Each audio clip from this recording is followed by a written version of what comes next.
Afinal, para que servem os tributos? Vamos tentar responder essa pergunta no vídeo de hoje.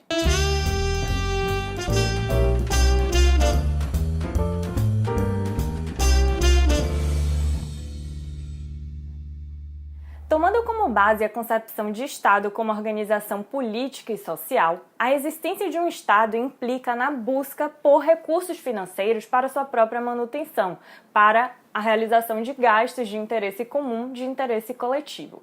Se formos averiguar nas formas mais primitivas de organização social, já vamos identificar relatos de algum tipo de cobrança para gastos coletivos, como a gente pode citar o caso dos dízimos cobrados sobre frutos, carne, óleo, mel, que a gente identifica lá no século XIII a.C. Na antiguidade, os tributos não eram cobrados indistintamente. O cidadão livre não se sujeitava ao pagamento de tributos. Na Idade Média, já havia um espaço para um consenso da sociedade, e nesse contexto, apenas no exercício da liberdade é que havia espaço para a contribuição dos homens. No desenvolvimento da organização do Estado financeiro, podemos citar o Estado de polícia, que prevalecia no absolutismo e sua economia era mercantilista e comercial.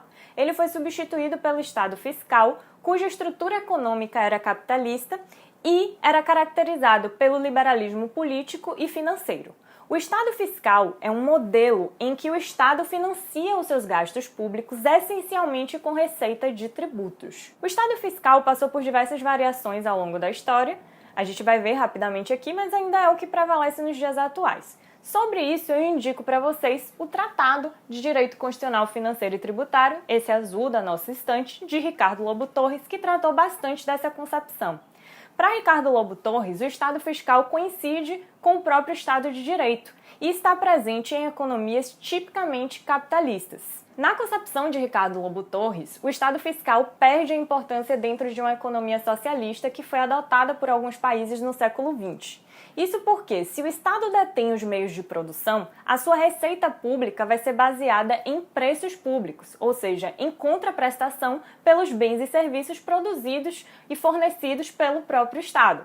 Isso caracteriza mais um modelo de Estado financeiro patrimonialista do que Estado fiscal. O Estado fiscal, como a gente viu, baseia sua receita essencialmente na arrecadação tributária. Como eu disse, o Estado fiscal passou por diversas fases. A primeira fase pode ser identificada como Estado liberal fiscal, que caracterizou os séculos XVIII e XIX. A segunda fase seria o Estado social fiscal, caracterizado mais no século XX, até os anos 80 mais ou menos. E a partir dos anos 90 até os dias atuais, possivelmente, nós temos o Estado democrático fiscal. Claro que essas fases não ocorreram da mesma forma em todos os países. A gente tem uma perspectiva geral dos países desenvolvidos. No Brasil, por exemplo, a gente não tem a identificação da passagem pelo Estado social fiscal. Na fase do Estado social fiscal, a receita tributária ganha realmente protagonismo. É nessa fase que a gente tem caracterizado o estado de bem-estar social, que surgiu como resposta às crises econômicas que ocorreram no início do século XX nos países desenvolvidos, especialmente nos Estados Unidos.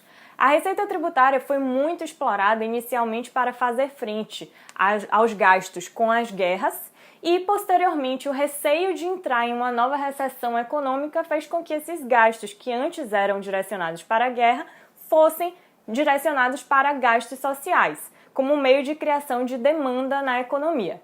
Além de criação de demanda, isso gerou uma série de prestações sociais do Estado para os cidadãos, gerou uma maior distribuição de renda e também uma melhora de vida para as pessoas, para os cidadãos como um todo. Do ponto de vista fiscal, esse Estado, o Estado social fiscal, é caracterizado por uma alta progressividade dos tributos, uma alta arrecadação. Veja que a gente tem registros de alíquotas marginais de até 90% nessa fase. Ou seja, a gente tinha uma altíssima progressividade dos tributos. Mas, por outro lado, isso também gerou um excessivo gasto público e também um aumento da dívida pública, o que fez com que esse modelo fosse muito questionado nos anos 80. Nos anos 90, como resposta a pressões econômicas diante da crise dos anos 80, surge o Estado Democrático Fiscal, diante de uma concepção de esgotabilidade dos recursos públicos e necessidade de controle da dívida pública.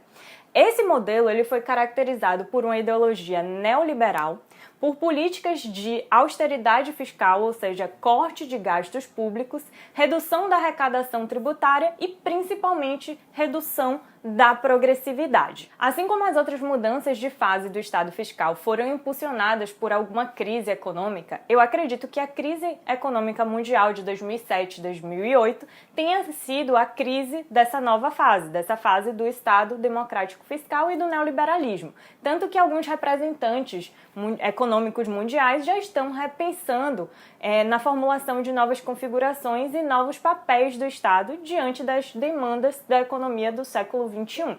Ainda é muito recente essa crise, mas eu acredito que ou nós estamos ou estamos muito próximos a uma quarta fase do Estado fiscal que muito em breve será caracterizada. Com isso se depreende que o poder tributário nasce com a própria organização do Estado e com a concepção de que todos devem colaborar com o bem comum, com o interesse público comum, e isso caracteriza o princípio da solidariedade. A função dos tributos terá maior ou menor peso conforme o modelo econômico adotado pelo Estado e conforme os valores e princípios que norteiam a sua Constituição. Hoje em dia, o tributo assume não apenas um papel econômico arrecadatório como uma das receitas públicas destinadas a satisfazer os gastos públicos, as necessidades públicas, as necessidades comuns. Ele possui também um perfil político, um perfil indutor de comportamentos. Trata-se da chamada função extrafiscal dos tributos, ou seja, o tributo sendo utilizado para estimular ou desestimular comportamentos, setores da economia ou resultados econômicos como um todo. Eu acredito que essa função realmente vai prevalecer nessa nova configuração do Estado fiscal. Pelo menos a gente discute muito sobre essa função regulatória dos tributos nas configurações da economia no século XXI. Para que servem então os tributos? Servem como principal receita pública dentro de uma configuração de Estado fiscal, como forma de obtenção de recursos para a satisfação das necessidades públicas, assim como serve como instrumento indutor de comportamentos ou instrumento regulatório utilizado pelo Estado. A depender dos valores contemplados por determinado Estado, o tributo pode assumir função redistributiva, diante de um caráter solidário, como um instrumento para a redistribuição de riquezas ou para a redução da alta concentração de riquezas no modelo liberal, no modelo capitalista. Espero que a análise tenha sido interessante, tenha sido proveitosa para vocês. Se vocês se interessarem em acompanhar nossos próximos vídeos, não deixem de se inscrever no nosso canal. Um abraço a todos e até a próxima!